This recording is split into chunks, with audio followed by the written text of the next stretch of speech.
In the heart of Manhattan, as the golden lights of Broadway glittered against the dusky sky, and the city hummed with the rhythm of ambition, something extraordinary unfolded inside. The hallowed walls of Carnegie Hall, a place where only the best of the best are invited to perform.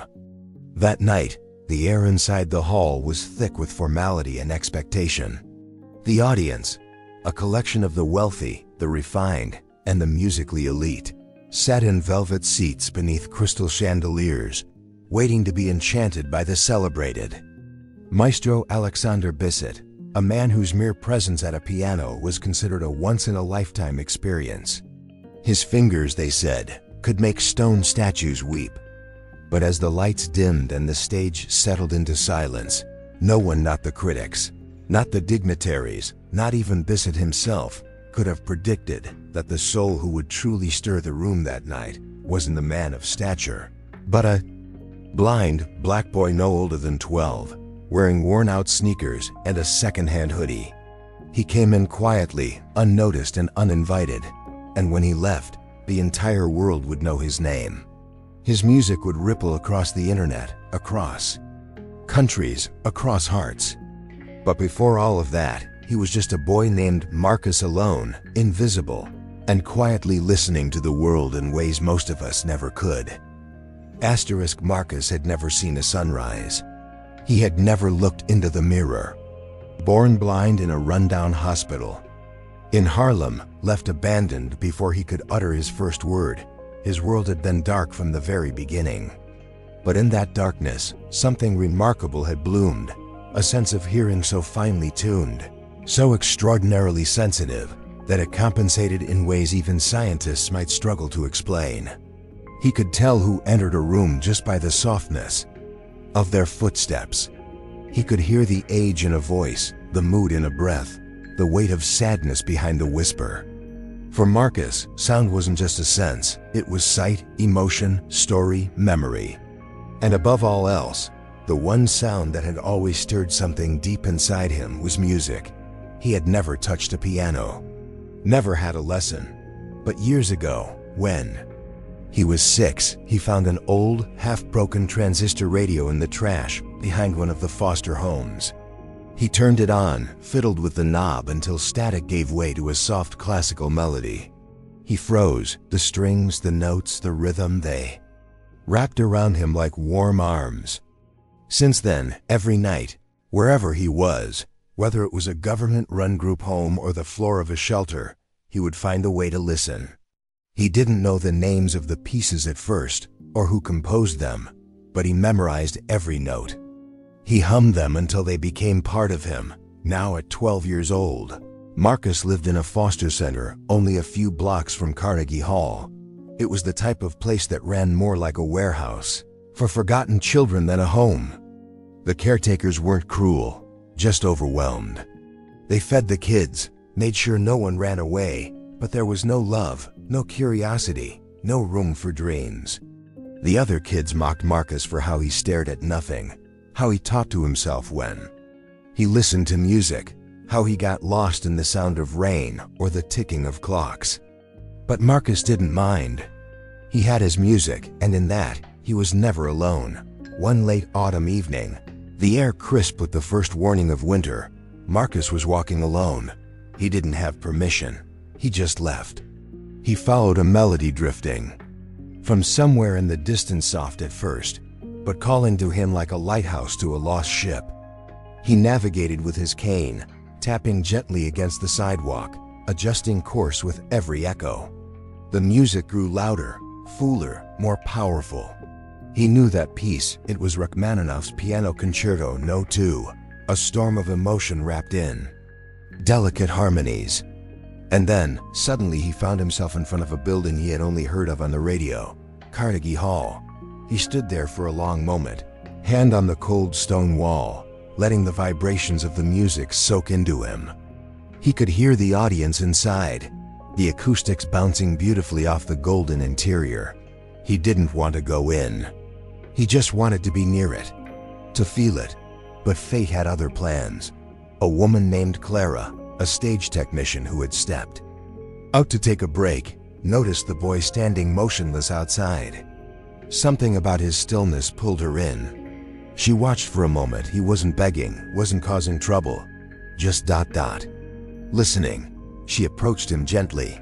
"You all right, sweetie?"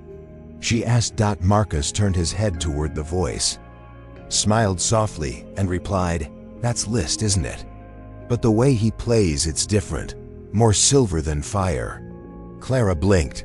"You know classical music?" "I hear it every night," he said. "Sometimes I dream in it." It was an answer too beautiful to ignore. And although she wasn't supposed to do it, although there were rules and tickets and security, Clara let him through the backstage door. She didn't even know why. Maybe she believed for just a moment that this boy belonged to the music. More than anyone she'd ever met, she sat him in a small seat near the sound booth, out of view of the main audience. "Stay quiet, okay?" "Just for a little while," Marcus nodded. His ears were already drinking in every sound. He didn't know it yet, but the music that had guided him his entire life was about to bring him face to face with the very man whose playing had captured the attention of the entire world. Maestro Alexander Bisset didn't like intermissions. To him, they were unnecessary pauses, moments where the audience clapped too loudly and the energy of the performance risked being lost to idle chatter. Still, they were customary, and he had long since accepted that even brilliance required pacing. So as the curtain fell for the break and his fingers rested from a thunderous performance of Liszt's Totentanz, Bisset retreated backstage with his usual combination of detachment and quiet scrutiny. He was a tall man, slim, with streaks of gray in his otherwise jet-black hair and sharp cheekbones that made him look more like a sculptor than a pianist. His eyes were cool, always calculating. He spoke rarely and smiled less. But when his hands touched the keys, all of that coldness melted into something transcendent. Critics said his music wasn't emotional in the traditional sense. It didn't beg for tears or plead for attention. It commanded silence. It demanded reverence. As Bisset walked slowly toward the side of the stage, sipping lemon water from a crystal glass, he scanned the hall like a general surveying a battlefield. Every chair was filled. Every light was perfectly dimmed. Every detail controlled. But then, something caught his eye, something that didn't belong. A boy. A child, perhaps 11 or 12, sitting quietly near the sound booth. The hoodie he wore was frayed, his jeans slightly too short. Most noticeably, he had no program, no adult by his side, and his white cane leaned against his seat. "Who is that?" Bisset asked sharply to no one in particular. Clara, standing nearby, hesitated. "He's just a boy. He came in through the back. I let him sit for a little while. He's blind and..." "I don't know, sir. He just seemed like he needed to be here." The maestro narrowed his eyes, his lips a thin line of disapproval. He wasn't known for empathy, especially not when it came to intrusions on his stage. Yet, something about the boy's posture, the way he sat so still almost reverently, made Bisset pause. "Is he listening?" the maestro asked. Clara nodded. "More than anyone else here, I think." Intrigued despite himself, Bisset stepped toward the boy. Marcus didn't flinch. His head was tilted slightly upward, as though he were feeling the sound in the air, not just hearing it. His fingers tapped silently against his knee in rhythmic precision. "Do you know what you've just heard?" Bisset asked, voice deep and accented with his native French. Marcus turned his head slightly. "Liszt, Totentanz, but your interpretation is different from the ones I've heard on the radio. You stretch the final glissando, makes it sound like someone falling down a long stairway." I liked it. There was a silence, brief but heavy. The kind that hangs in the air when something unexpected happens. Bisset blinked once. No one, not even his most dedicated students, had ever noticed that nuance in his playing. And this child, this blind child, heard it instantly. "You have training?" the maestro asked. Marcus shook his head. "No, sir. I've never touched a real piano." "You read music?" "No, but I hear it. And I remember it." Bissett looked at Clara, who stood frozen behind him. Then back to Marcus. There was an edge of disbelief in his expression, but also something rare curiosity. "Come," he said suddenly. "Sir?" Marcus asked, unsure. "Come with me, to the stage." Clara opened her mouth to protest, but Bissett raised a hand. "No audience yet, just us. Let him try." Marcus stood slowly, unsure whether he was dreaming. Clara guided him gently down the narrow steps toward the stage. The world around him seemed to fall away. All he could hear was the growing echo of the concert hall and the soft, smooth surface of the grand piano calling out like an old friend he had never met. When they reached the bench, Bissett stepped aside. "Play whatever you wish," he said. "I don't know if I can," Marcus admitted, his voice shaking. "You don't have to prove anything to me," Bissett replied. "Just play." Marcus ran his fingers along the ivory keys. He gasped quietly. They were colder than he'd imagined, smoother. He could feel the centuries of sound beneath them. He placed his hands gently on the keys, took a breath, and began.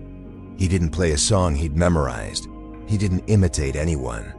What poured from his fingertips was pure improvisation, a melody born of years of listening in the dark, of loneliness, of wonder. The opening chords were tentative, uncertain, like a child taking first steps. But then they grew stronger, fuller, cascading like a waterfall. The left hand carried a rhythm that pulsed like a heartbeat. The right spun out a melody that soared. Like a bird just discovering it could fly, Bissett stood motionless. Clara covered her mouth. And then, silence. The final note rang out into the rafters and faded. Marcus pulled his hands away quickly. "I'm sorry," he said. "I didn't mean to mess anything up." The maestro knelt beside him, not standing over him, but lowering himself to eye level. "You didn't mess up," Bissett said. "You reminded me what music is." Marcus tilted his head. "I did?" "You did."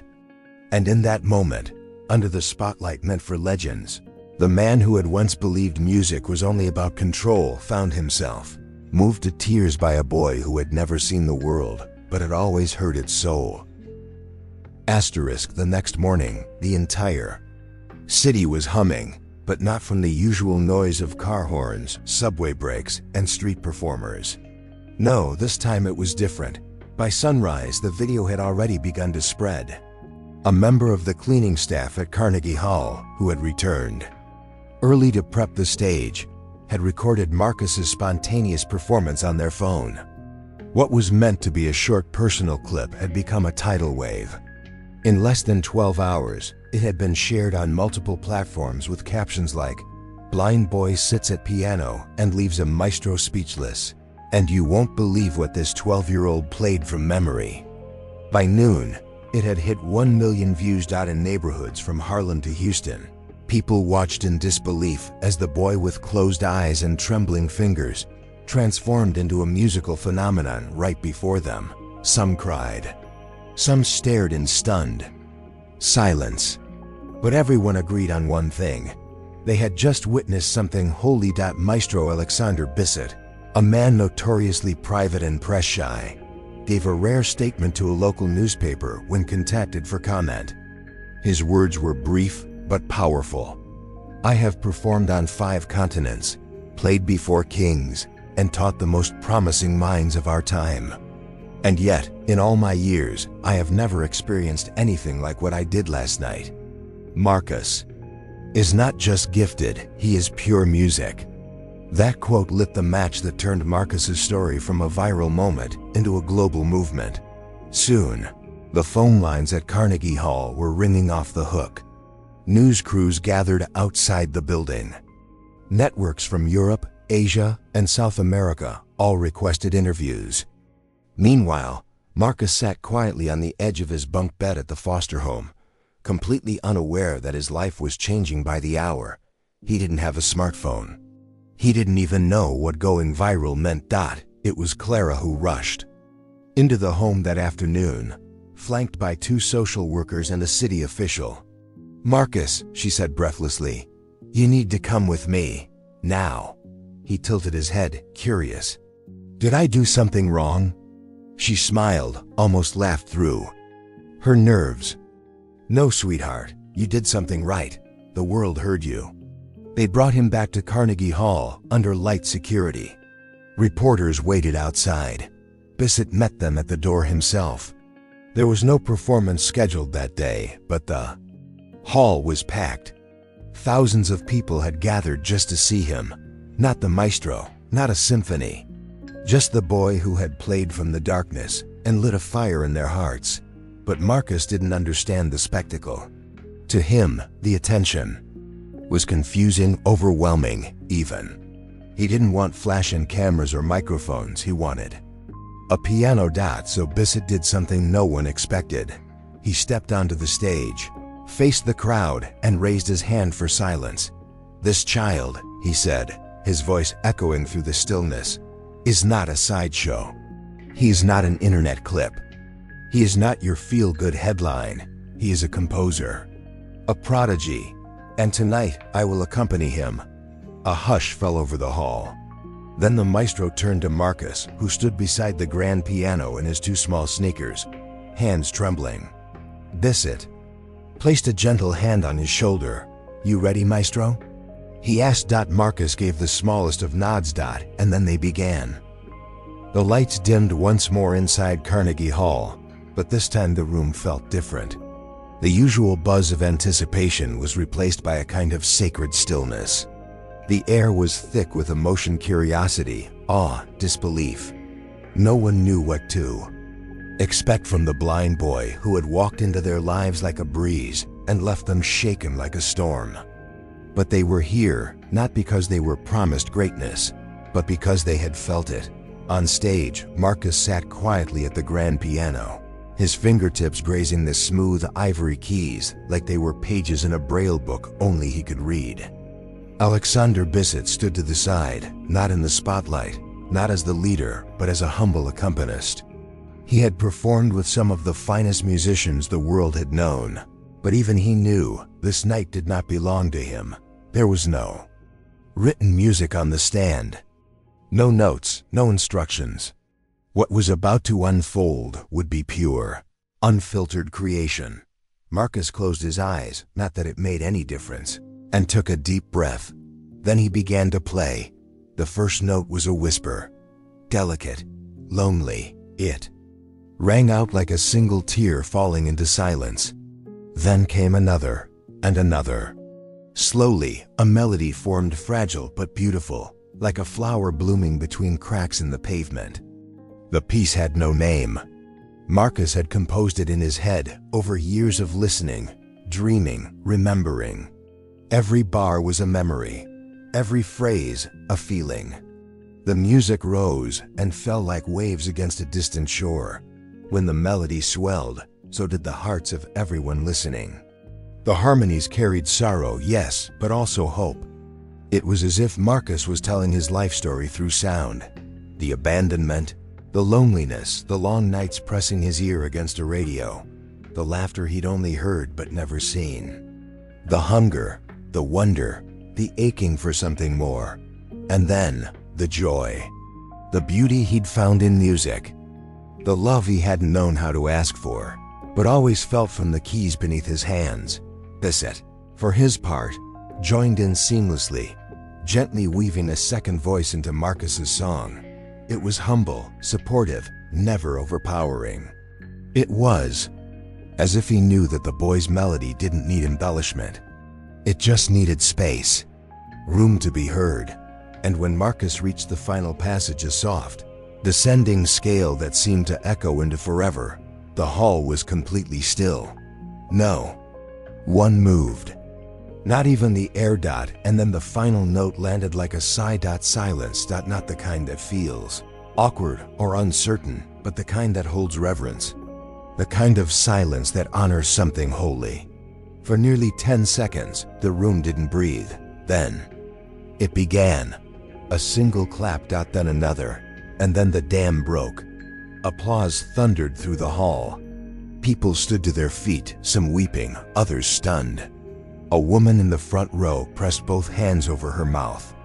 A man in the balcony wiped his cheeks with his sleeve. Musicians from the audience, some of the most respected in the world, had tears running down their faces. It wasn't just that the boy played beautifully. It was that he felt something so deeply, so purely, and let the world feel it with him. Bissett turned to Marcus, who was still seated, his head bowed, his fingers gently trembling from the intensity of it all. "You okay?" the maestro asked softly. Marcus nodded. "Did they like it?" Bissett smiled, truly smiled, for the first time in years. They'll never forget it. That night, the world changed for Marcus, not because of a standing ovation, not even because of the fame that would follow, but because, for the first time in his life, he knew that he had been heard. Not just his music, but him. The performance made headlines around the world by morning. Blind Prodigy leaves Carnegie Hall in tears. Read the New York Times. Music has a new voice, and he's 12, declared The Guardian. Even countries thousands of miles away were talking about the boy who played like he had walked out of a dream and into the spotlight. Clips from the performance flooded social media, millions of views, millions of comments. Celebrities reposted it. Orchestras from Europe and Asia sent invitations. Prestigious schools extended scholarships. And journalists scrambled to learn everything they could about Marcus. But Marcus? He was still just a boy. The morning after the performance, he sat cross-legged on his bunk in the foster home, holding a small, borrowed MP3 player with the concert recording on it. He listened to it over and over, not because he wanted to hear applause, but because, for the first time, he could hear himself. And it didn't sound like a dream. It sounded like home, but the outside world was knocking loudly. Strangers wanted interviews. Foundations wanted him as their poster child. Record labels sent contracts, offering money that could buy him anything he'd ever wanted, and 1,000 things he never had. Cameras appeared outside the foster home gates. Paparazzi tried to sneak pictures of the blind boy genius. Some even offered money to the other kids just to get a glimpse. Marcus was overwhelmed. He didn't want to be a symbol. He didn't understand why people were suddenly shouting his name when no one had said it with kindness for years. He didn't trust it. After all, people had always come and gone in his life. Social workers, temporary guardians, kind voices who disappeared when the funding ran out. What made this any different? What Marcus longed for wasn't the world's praise. He wanted a piano, a real one. He wanted to play anytime, not just when he was lucky enough to find a place that had one. He wanted to close his eyes and drift, the way he had that night on stage. He wanted to feel safe in the sound again, not paraded for it. When Bissett heard about the media circus around Marcus's foster home, he was furious. He had expected interest, yes, but not intrusion. Not exploitation. So he acted. He contacted a trusted lawyer, arranged meetings with the city, and then he made a private call to a woman named Dr. Lisa Harmon. Lisa was a music therapist, once well known in elite conservatories. Years earlier, she had left the world of concert stages to work with children, especially those living with trauma and disabilities. She had seen the clip of Marcus and cried alone in her office. It reminded her of her late son, who had passed away at the age of 9, also blind, also musically gifted. When Bissett asked her if she would meet Marcus, she didn't hesitate. Their meeting was quiet, tender. No reporters, no cameras.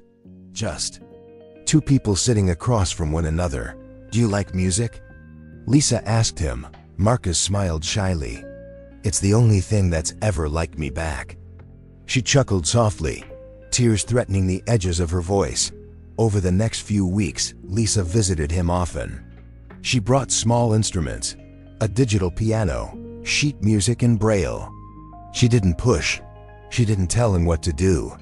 She simply sat and listened and let him play. And through those moments, A bond began to form. It was Marcus who asked one day, gently, Can I stay with you?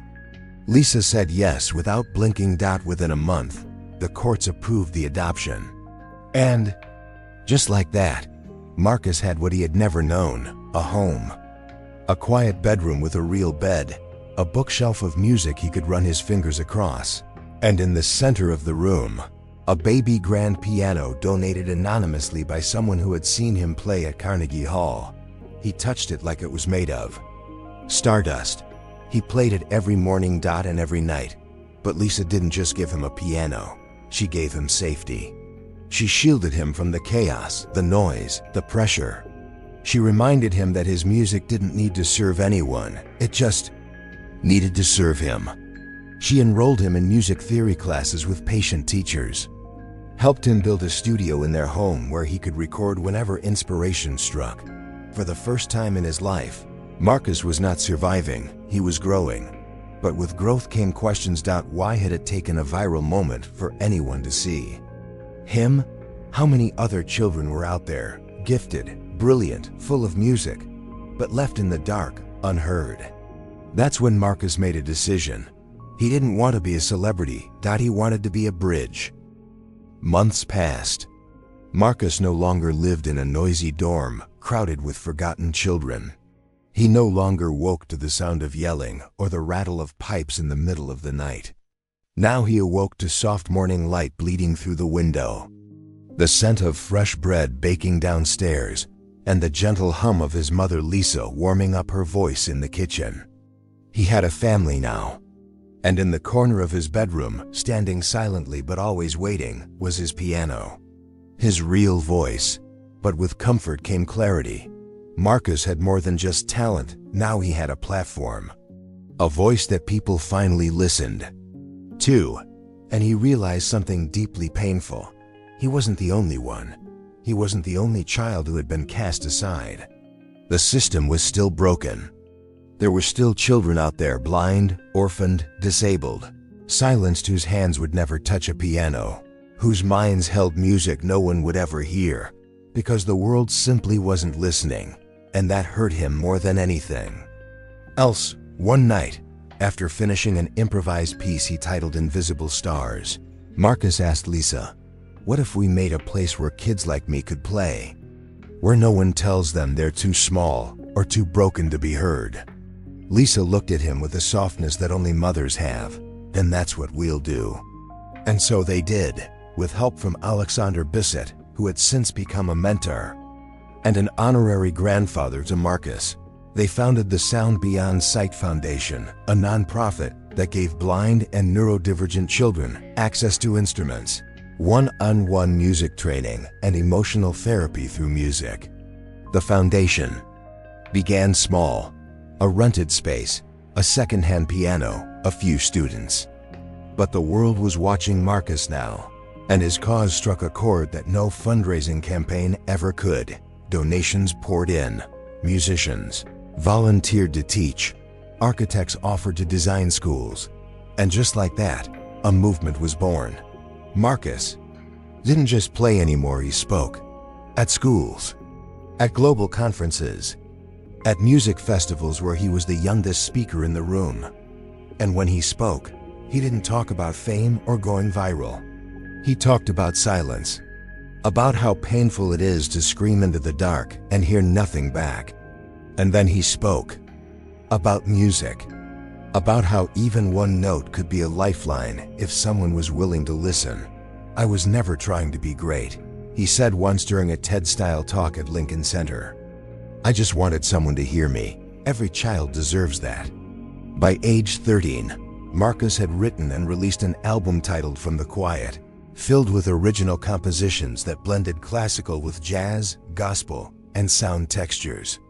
Taken from everyday life, doors creaking, clocks ticking, rain hitting a tin roof. It wasn't just music, it was storytelling. And it topped global charts not because it was flashy or commercial, but because it was true. He received awards. Of course, honorary degrees, invitations to perform with symphonies. Even a biopic was in development. But through it all, Marcus stayed grounded. Because the spotlight was never what he sought. The spotlight had simply found him when he was already doing the one thing that gave him peace, playing. And now, with the support of a family, a foundation, and a future he never imagined, Marcus was giving that peace to others. One evening, exactly 1 year after his unexpected debut at Carnegie Hall, Marcus returned to that same stage, not as a guest, not as an afterthought, but as the headliner. But this time, he wasn't alone. Surrounding him on stage were 25 children from the foundation, blind, autistic, deaf, orphaned, all holding instruments. Some with violins, some with drums, some just with their voices. Marcus stood at the center, smiling, listening as their sound grew and lifted into the rafters like smoke from a fire that had finally been lit. He didn't need to play a single note. He had already given them the melody, and they were ready to carry it forward. By the time Marcus turned 14, his world had grown into something he still struggled to believe was real. He now lived in a home filled with music, warmth, and the kind of silence that wasn't lonely, but peaceful.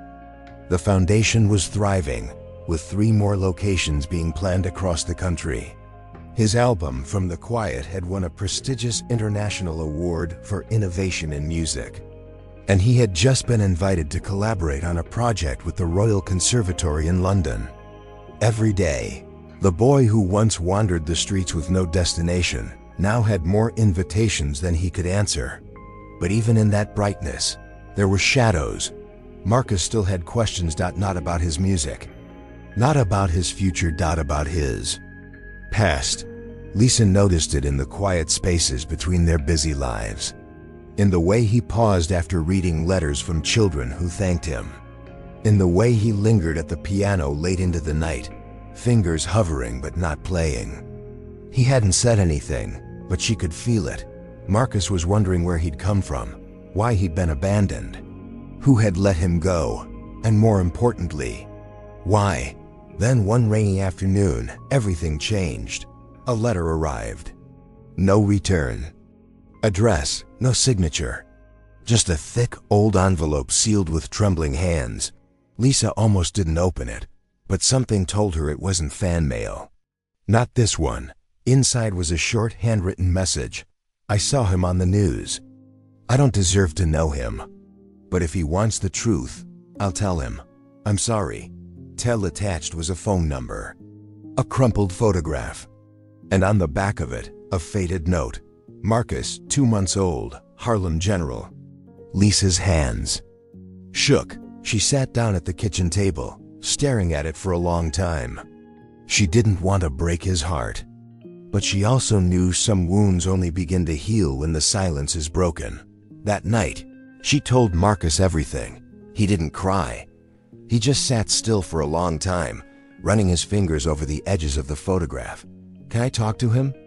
He asked softly. Lisa paused. Are you sure? Marcus nodded. I don't want answers. I want truth, even if it hurts. A week later, the meeting was arranged quietly at a community center in Brooklyn. Away from cameras, away from questions. Man waiting for him was tall, with tired eyes and rough hands. His name was Terrence Lewis, in his late 40s now. Once a jazz saxophonist, once full of dreams. But addiction had robbed him of everything: his gigs, his marriage, his son. He had spent years on the street, years in rehab, years running from the ghost of a child he had never held. When Marcus entered the room, Terrence stood but couldn't speak. He had no words for the son he had left behind. But Marcus didn't need an apology wrapped in flowers. He needed honesty. So Terrence told him about the addiction, the despair, the guilt. How Marcus's mother had died giving birth. How he had stood outside the hospital that night, holding his newborn son, too high to hold a future. I thought, Terrence's voice broke. I thought you'd be better off without me. I thought maybe if I walked away, you'd get adopted. Get help. I didn't know they'd leave you like that. I didn't know you'd end up in the system for so long. I didn't know. His voice crumbled into sobs. Marcus sat across from him, fingers laced together, breathing steady. "I wanted to hate you," Marcus said softly. "For years, I thought I was broken, that no one wanted a kid like me." Terrence wept harder. "But I'm not broken," Marcus continued, "and I'm not empty." He reached into his coat pocket and took out a small USB drive. "This is for you," Marcus said. "It's a song I wrote last week. It's called In Case You Come Back." Terrence took it in shaking hands. "I don't know if we can have a relationship," Marcus whispered, "but I forgive you, and I want you to. Hear the music I made in the silence you left behind." Terrence covered his face and wept, not because he was forgiven, but because he had been seen. That night, Marcus returned home and played long into the evening, not with sorrow, but with peace. For the first time in his life, the part of him that had always felt unfinished now had a name, a face, a reason, and though the pain didn't vanish, it softened. He had turned his ache into art, his wound into rhythm, and now, even the quietest parts of his life had found their voice. By the age of 15, Marcus had become more than just a prodigy. He was a symbol, a quiet force who'd moved from broken beginnings to global acclaim, not by chasing fame, but by honoring truth. He had performed on stages across continents, from Berlin to Seoul. His foundation had expanded to 7 cities, empowering hundreds of children to find their voices through music. His second album, Braille Dreams, had debuted at #1 on the classical charts, and now, an invitation had arrived that could change everything. The Royal International Symphony, the oldest, most prestigious orchestra in the world, had asked Marcus to compose their season's opening piece, a new, original work, an overture that would define their 150th anniversary. It was the kind of opportunity most composers dreamed of all their lives, but Marcus didn't feel excited. He felt blank. For the first time in years, he couldn't hear anything. He sat at his piano for hours, each day, fingers hovering, ears open, heart ready, but nothing came. No melody, no spark, only silence. He tried improvising. He tried playing the pieces that once brought him joy. He even returned to old radio recordings. Still nothing. At first, he thought it was just pressure, deadlines, expectations. But as the days turned into weeks, and still no sound came from within, fear began to settle in his chest like cold mist. What if I've lost it? He couldn't tell Lisa, not yet. She was busy expanding the foundation. Besides, she'd worry and miss it. The maestro was in Vienna, recovering from surgery. Marcus felt alone again, in a way he hadn't felt since before his first concert. But the silence wasn't like before. The silence wasn't peaceful. It was heavy, mocking, like an empty auditorium echoing back doubt, and worse, he couldn't understand it. Until one night, something broke. It was nearly midnight. Rain tapped gently on the windows, and Marcus sat at the piano, head bowed, hands resting on the keys like they were strangers. Finally, in a whisper of frustration, he said aloud to the room, "Why won't you come back?" And the answer came not in music, but in memory, a memory of himself, alone, hungry, in a shelter corner, humming to a radio with broken speakers. And the realization hit him hard. He was no longer that boy. He had food now, safety, a family. But in gaining so much, he had lost the urgency that once gave birth to his music, the ache, the rawness, the survival. It wasn't that he no longer felt, it was that he no longer needed music to survive. So what now? He left the piano that night and walked through the rain with only a hoodie over his head. He made his way to the edge of the city, where old subway tunnels echoed with the sound of buskers, musicians who played not for fame, but for food, for a place to sleep. For one more day, he listened. A young woman with a cello and a missing string. An older man tapping rhythms on a trash can lid with a spoon. A child beatboxing with astonishing control. None of them knew who he was, and for once, he didn't want them to. He just stood there, eyes closed, letting the sound of need fill him again. And it came. Single motif. 4 notes. Not loud, not triumphant, but alive. He rushed home in the rain, soaked to the skin, fingers twitching like they'd been reawakened. And he wrote. For days, he didn't eat. He barely slept. He wrote from memory, from hunger, from gratitude, from rage, from forgiveness. He composed a 14-minute orchestral overture called The Long Echo. Opening night in London. The Royal Symphony was seated under golden light in the Grand Hall, every seat filled, every patron holding their breath. Marcus didn't conduct, he simply listened from the wings. The music began. At first, it was haunting, bare, skeletal. A solo piano playing the 4-note motif, repeated with slight variations. Then strings joined in. A cello rising like a broken voice learning to sing again. Then a sudden percussive shift, drums, unexpected and harsh, like the chaos of a boy lost in the world. The second movement introduced woodwinds, soft and curious, like a question being asked. Then brass, bold, trembling, unapologetic. And finally, the third movement, a soaring crescendo that built not from perfection, but from defiance.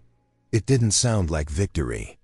It sounded like arrival, like the sound of someone who had been ignored for too long, finally standing in the center of the world and being heard. Final note, held for a breathless 5 seconds, did not resolve with triumph. It resolved with peace. When the lights returned, no one clapped immediately. Instead, they stood in complete silence, a standing ovation without noise, a tribute to the boy who had once lived in silence and gave it back a soul. Marcus smiled from the wings. He didn't need the applause. He had found his sound again, not because he was lost, but because he was growing. Marcus returned to New York with a heart full of music again. The Long Echo was now being performed in symphonies across the globe. His album had just gone platinum. Invitations rolled in for films, collaborations, even a possible European tour with the Vienna Philharmonic, but none of that stirred him. Something had shifted deep within him since composing the overture. For the first time in his young life, Marcus wasn't chasing sound. He had caught it, held it, released it. And now he began to wonder, what comes after finding your voice? One morning, a letter arrived at the Sound Beyond Sight Foundation. Handwritten in crooked, shaky letters. My name is Elijah. I'm 9. I can't see so good and I can't talk too good, but I hear music in my head all day. I don't know how to play it, but I think you know how to help. I heard you on YouTube and my mom cried, and I think I did too. Please, can you teach me? Marcus folded the paper slowly. 9 years old, just like he had once been. He asked Lisa to find Elijah, and within a week, the boy and his mother had flown in from Detroit. Elijah was quiet, curious, his thick glasses slipping down his nose every few seconds. He didn't make eye contact, but when Marcus placed his hands on the piano keys, something flickered inside him. A tremor, a stillness. Marcus watched him tap gently, unsure. Then again, louder. Then, with rhythm. Marcus didn't rush him. He just whispered, "It's okay. I hear it too." From that moment on, Elijah came every Saturday. They didn't talk much, but they played. Sometimes they improvised duets. Other times, Marcus would hum a melody and Elijah would tap it out on the keys. It was slow, messy, beautiful. And one day, Elijah smiled, a full, beaming, uninhibited smile, as he played 4 full measures without missing a note. Marcus felt his throat tighten. Because in that moment, he saw not just a student. He saw himself. That night, Marcus sat across from Lisa in the kitchen. He was now 16, taller, sharper, but with the same quiet grace he'd always carried. "I think," he said slowly, "I want to step back from performing. For now." Lisa looked at him gently. "You don't have to explain." "I don't want to be the stage anymore," he continued. I want to be the bridge. And just like that, Marcus made the hardest decision of his young career. He turned down the European tour. He postponed the film soundtrack. He sent letters to every student in the foundation, inviting them to a new mentorship program called the Echo Room, a space where gifted but invisible children could come and learn, write, create, and be heard. Told the world he wasn't retiring, he was repurposing, because his music was never meant to end with him. 3 years later, Marcus stood in the wings once again, this time at a recital hall in Harlem. The lights dimmed. The audience leaned forward. But Marcus didn't walk out. Instead, Elijah did, now 12. Confident, poised, a quiet storm of his own. He sat at the piano with the ease of someone who had lived 1,000 lifetimes inside the sound. He wore a small pin on his jacket, a simple M. And then, he played. It was a piece he'd written himself, entitled The One Who Heard Me. Backstage, Marcus listened through a crack in the curtain. He didn't need to play. He didn't even need to be seen, because now, his echo was alive in others. The boy who once played just to survive had become the reason others would thrive. Not every note needed to be loud. Some of the most powerful music in the world begins in silence, and Marcus had learned how to listen.